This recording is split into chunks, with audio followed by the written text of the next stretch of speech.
Sexta Aliyá.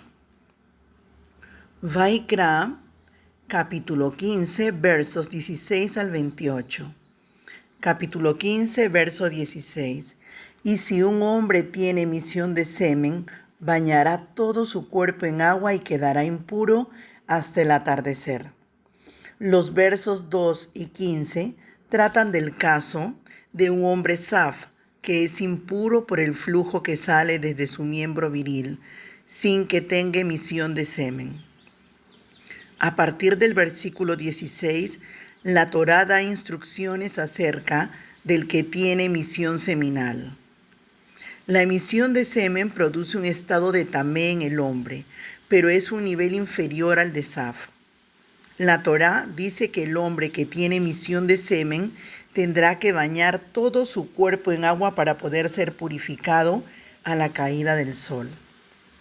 La palabra hebrea que ha sido traducida como bañará es rahatz, que significa lavar, bañar, limpiar, hacer abluciones, purificar con agua. Segunda de Reyes, Melaquín Bet, capítulo 5, versos 10 al 14.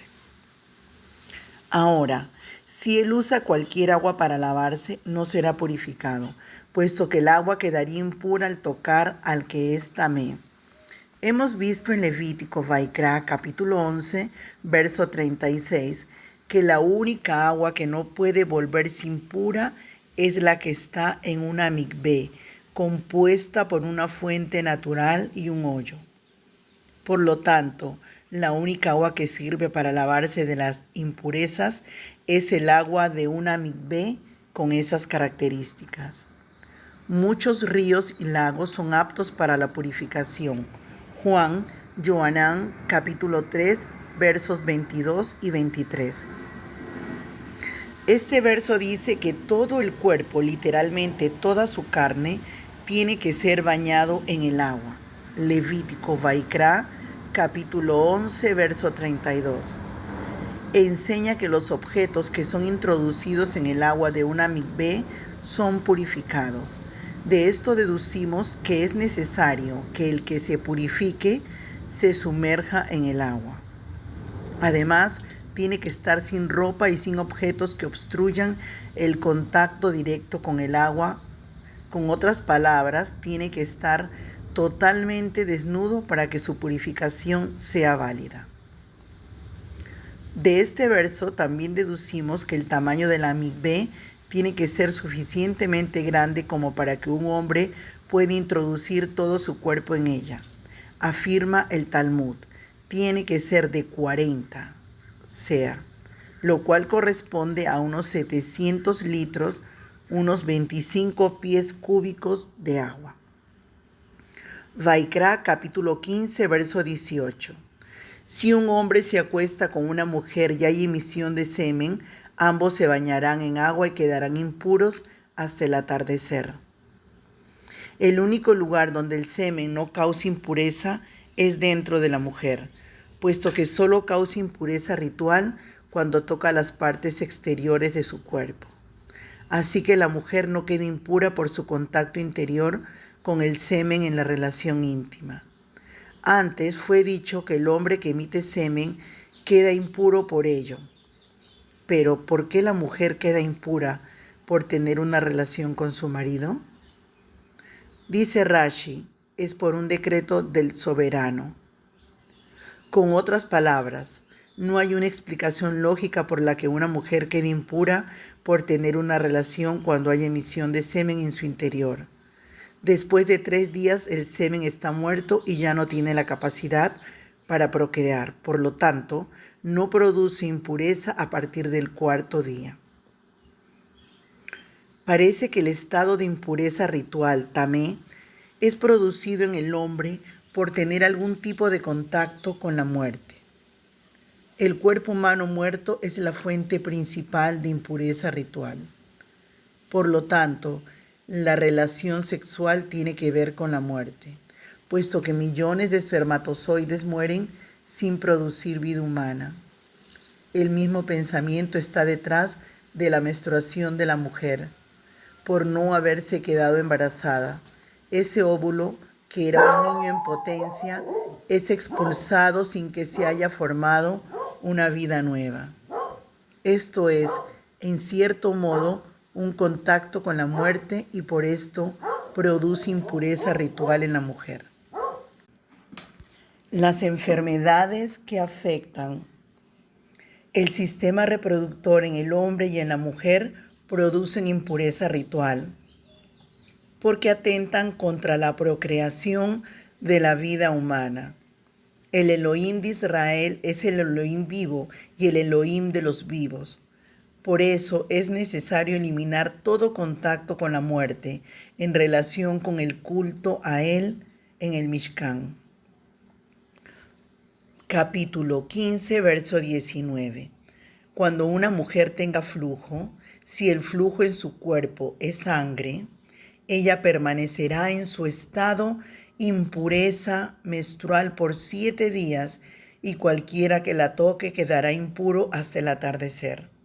En los versos 19 y 24 se encuentran las instrucciones en cuanto a la mujer durante su estado en separación mensual, en hebreo nidá. Este verso dice que el tiempo de nidá es de 7 días. El primer día es contado cuando ella empieza a manchar con sangre. Independientemente de la hora del día cuando esto ocurra, ese día se cuenta como el primer día. Incluso si solo quedaran unos minutos hasta la caída del sol. Así que el día en que empieza el flujo de sangre es contado como un día entero. Luego, ella va contando los días hasta llegar al final del 7º día, poco antes de la caída del sol. Entonces, ella se sumerge en una mikvé para purificarse y a la caída del sol queda ritualmente purificada y podrá unirse con su marido de nuevo durante la noche del 8º día. Esto es lo que enseña la Torá. Además de esto, los rabinos han hecho una cerca de protección alrededor de este mandamiento y añadido 7 días después del último día de flujo. La persona que toca una mujer nidá queda ritualmente impura y no podría entrar en el templo ni comer de las cosas consagradas o de los sacrificios durante ese día. Vaikra, capítulo 15, verso 24. Y si un hombre se acuesta con ella y su impureza menstrual lo mancha, quedará impuro por 7 días, y toda cama sobre la que él se acueste quedará impura. La Torá prohíbe que se tengan relaciones maritales durante el tiempo de la nidá. Levítico, Vaikra, capítulo 18, verso 19. Y no te acercarás a una mujer para descubrir su desnudez durante su impureza menstrual. Levítico, Vaikra, capítulo 20, versos 18. Si alguno se acuesta con mujer menstruosa y descubre su desnudez, ha descubierto su flujo, y ella ha puesto al descubierto el flujo de su sangre, por tanto ambos serán cortados de entre su pueblo. Ezequiel, Yehezkel, capítulo 18, versos 5 y 6. Pero el hombre que es justo y practica el derecho y la justicia, y no come en los santuarios de los montes, ni levanta sus ojos a los ídolos de la casa de Israel, ni amancilla a la mujer de su prójimo, ni se acerca a una mujer durante su menstruación. Y Ezequiel, Yehezkel, capítulo 22, verso 10. En ti se ha descubierto la desnudez del Padre. En ti han humillado a la que estaba impura por su menstruación. ¿Cómo es posible que en Levítico, Vaikra, capítulo 15, verso 24, se habla de que un hombre pueda acostarse con una mujer de manera que su impureza menstrual lo manche, si está prohibido tener relaciones durante los 7 días de nidá de la mujer? La explicación lógica es que aquí no se trata de que el hombre se acueste con su esposa durante la semana de nidá, sino justo al comenzar una semana, sin darse cuenta, tuvieron una relación por equivocación, justo cuando su flujo empezó. En ese caso, el varón queda impuro durante una semana, al igual que la mujer. En el otro caso, ambos son castigados por la pena de corte de la persona de su raíz divina y muerte espiritual. Caret. Vaikra, capítulo 15, verso 25. Si una mujer tiene un flujo de sangre por muchos días fuera del periodo de su impureza menstrual, o si tiene un flujo después de ese periodo, todos los días de su flujo impuro continuará como en los días de su impureza menstrual. Es impura. Ahora, la Torá trata de la sabá, que es un caso diferente a la menstruación normal. Se trata de tener flujo de sangre fuera de los 7 días de nidá. En el caso de que la mujer sangre 1 o 2 días más, es decir, en total 8 o 9 días, ella no pasa al estado de sabá, porque está escrito, por muchos días fuera del periodo de separación. Necesita haber por lo menos 3 días de flujo fuera del periodo menstrual para que sean considerados como muchos días. Cuando este flujo de sangre anormal se limita a 1 o 2 días, ella puede bañarse el día siguiente al flujo y esperar hasta la tarde. Si no hay flujo por la tarde, ella se vuelve pura y podrá unirse otra vez con su marido. Podría ser que el flujo de la menstruación se alargue 3 días fuera de los 7 días, o podría ser que haya flujo durante 3 días o más en el periodo de los primeros 11 días después de los 7 días de nidá. En estos casos, ella entrará en el estado de sabá y necesitará tener un periodo de 7 días limpios para poder llegar a ser ritualmente pura. Al final de los 7 días limpios, ella se sumerge en la mikvé y a la caída del sol queda pura. En el 8º día necesitará presentar sacrificios en el Mishkan para su expiación, al igual que el varón cuando es purificado de su estado de Saf, como lo hemos estudiado en Levítico, Vaikra, capítulo 15, versos 2 al 15. Se han unificado las leyes de los dos casos de nidá y sabá, por razones de protección del pueblo. Han hecho una cerca de protección alrededor de la Torá por causa de los peligros de confusión en la aplicación de estas prescripciones y por el rigor de la pena de caret en el caso de su violación. Las reglas de purificación por tocar una persona impura o un objeto impuro no se aplican hoy en día en el mundo por no haber templo. Sin embargo, las regulaciones en cuanto a relaciones íntimas sí son aplicadas. La naturaleza nos enseña que no es sano tener relaciones íntimas durante los días cuando la esposa esté sangrando. Por eso, se hace bien abstenernos durante ese tiempo, que podrá durar entre 3 y 7 días. Además, los que deseamos vivir en un nivel más alto de santidad y tener un matrimonio más sano, debemos guardar 7 días después del inicio de la menstruación, de la misma manera como la Torá estipula. Sin embargo, no necesitan alargar el periodo con una semana blanca, excepto que haya un mutuo acuerdo en alargar el periodo para poder dedicarse a la oración. Primera de Corintios, Corintiyim Aleph, capítulo 7, verso 5. Además, es bueno que también los hombres y las mujeres justos de las naciones no se toquen. Primera de Corintios, Corintiyim Aleph, capítulo 7, verso 1. Bueno es para el hombre no tocar mujer. Séptima aliyá. Vaikra, capítulo 15, versos 29 al 33. Vaikra, capítulo 15, verso 31. Pondrás a los israelitas en guardia contra sus impurezas, para que no mueran por sus inmundicias cuando contaminen mi morada que está entre ellos. La advertencia es clara. Estos flujos estaban dados debido a la muerte de microorganismos en la persona y el contacto con la muerte producía la impureza. El Todopoderoso es tan santo que no permite la más mínima impureza en su morada.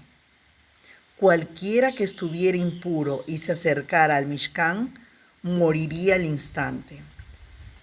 Es por eso, por lo que el Eterno advierte al pueblo que sean responsables con estas alertas y en guardia contra todo lo que pueda generar impurezas.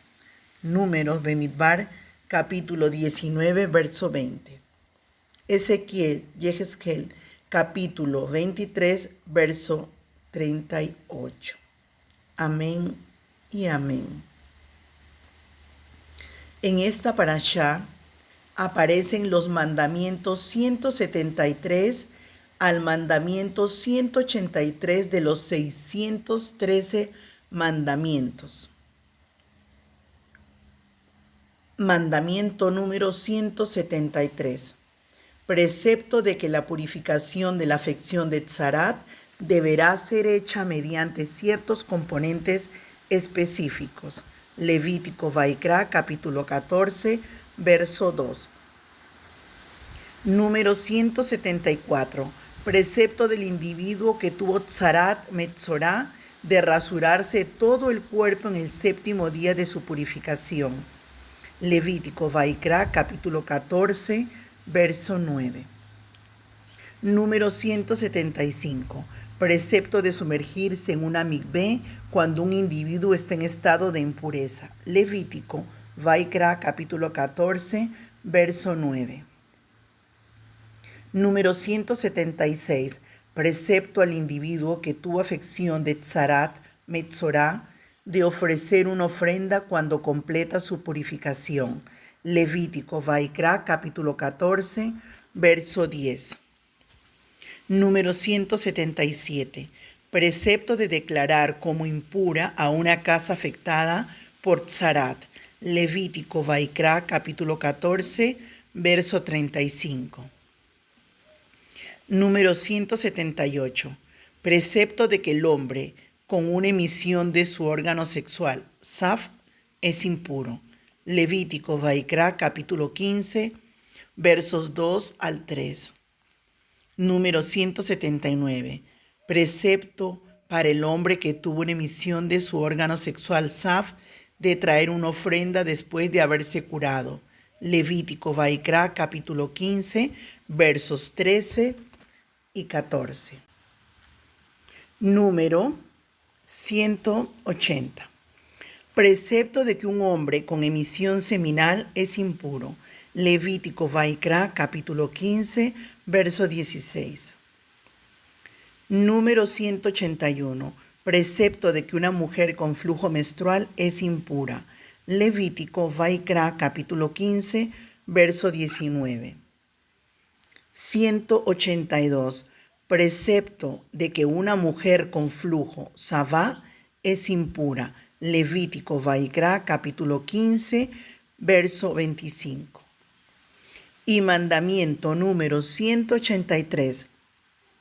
Precepto para una mujer con flujo, Savá, de ofrecer una ofrenda después de curarse de su flujo. Levítico Vaikra, capítulo 15, versos 28 y 29. Amén y amén.